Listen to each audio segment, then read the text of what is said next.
My sisters and brothers, I greet you all with the love and peace of the Lord. I invite you to meditate together with me on the holy word of God of 14th Sunday, 4th July 2021.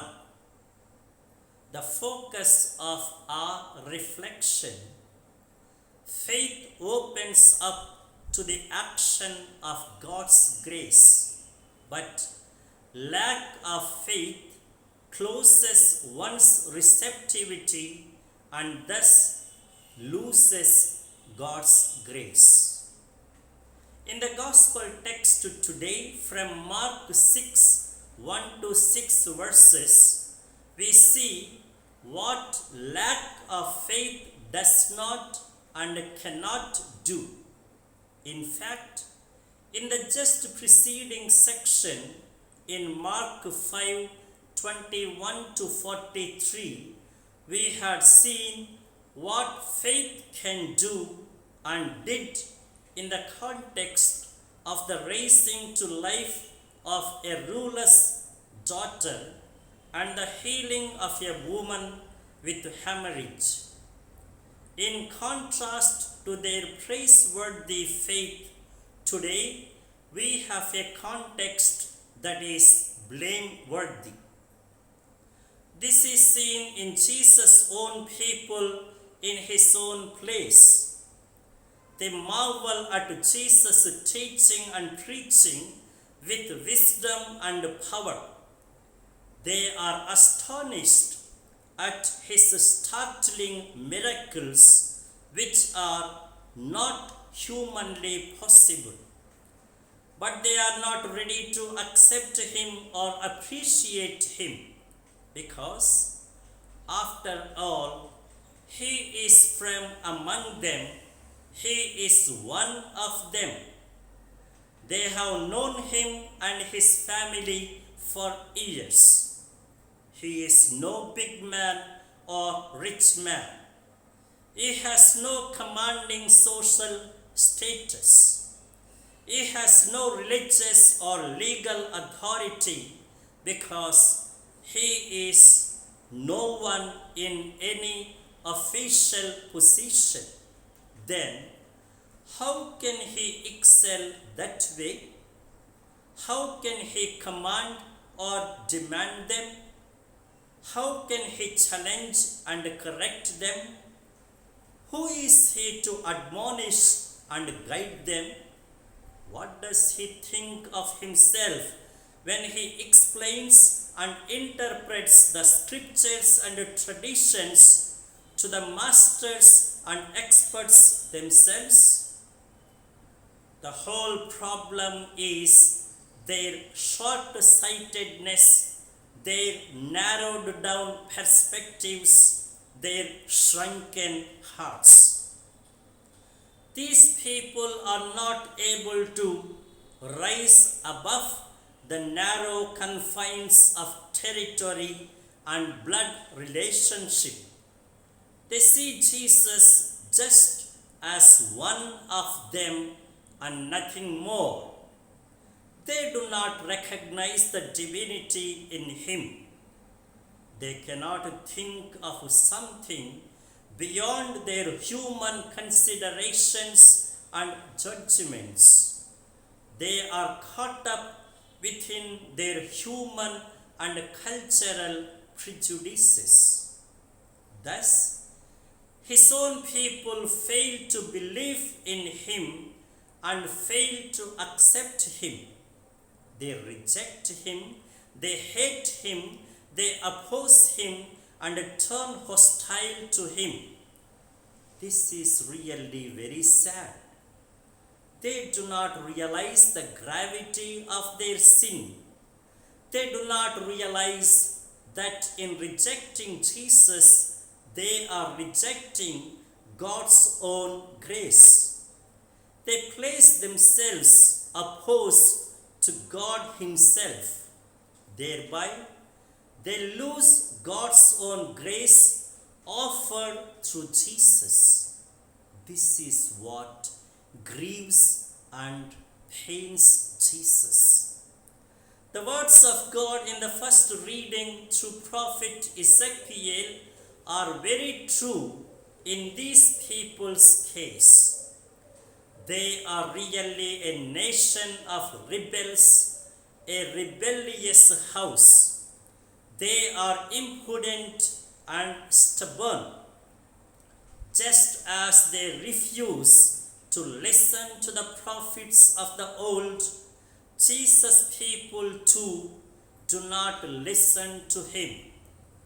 Just as they rejected, persecuted, and even killed some of the prophets, so also they do the same to Jesus. This is what comes clear in the second reading from 2 Corinthians 12 verses 7 to 10. Paul describes the list of the difficulties that he faces because of his loyalty to Christ. He accepts willingly, courageously, and joyfully weaknesses, insults, hardships, persecutions, and calamities, all for the sake of his master. He does not lament over them, rather, he feels great and proud of them because it is the best way to share the life and mission of his master. The master also underwent the same road of suffering. Today we have a very important guidance in the light of today's word of God. On one hand, from the unbelieving Jews, we can learn how we should not be. And on the other hand, from Ezekiel, Paul, and Jesus himself learn how we should be. Just as in the case of stubborn people, the same danger of unbelief and contempt is ever real in our case as well. We too may grow so familiar with God's grace that we take it for granted. We may lose the sense of the sacred. We may also become too familiar with our own companions, with our own confrères, that we lose the sense of value, honor, and appreciation for them. We may despise them. We may depreciate them. So, it is high time that we open our inner eyes, broaden our perspectives, heighten our lowered considerations, elevate our earthbound judgments. Then, like Jesus, Paul, and all the prophets, never lose heart when we do not meet with success in our ministry. Never grow tired of doing good. Never feel annoyed or infuriated when all our best efforts bear no fruit but encounter only opposition. Never be shaken in faith that God is not providing you the necessary graces. In that context, remember the spirit of the prophets and Jesus, a spirit of unswerving focus, determination, and dutifulness, irrespective of the results. Recall to mind the assuring words of God in the second reading. My grace is sufficient for you. That is why our weakness becomes the possibility, the ground, and the entry point for God's grace to act. In this sense, the more we are weak, the more grace can overtake us and fill us. That is why Paul would say, when I am weak, then I am strong. Now the direction and the directive for our life, God's grace is never lacking or insufficient. It is never dormant or indifferent.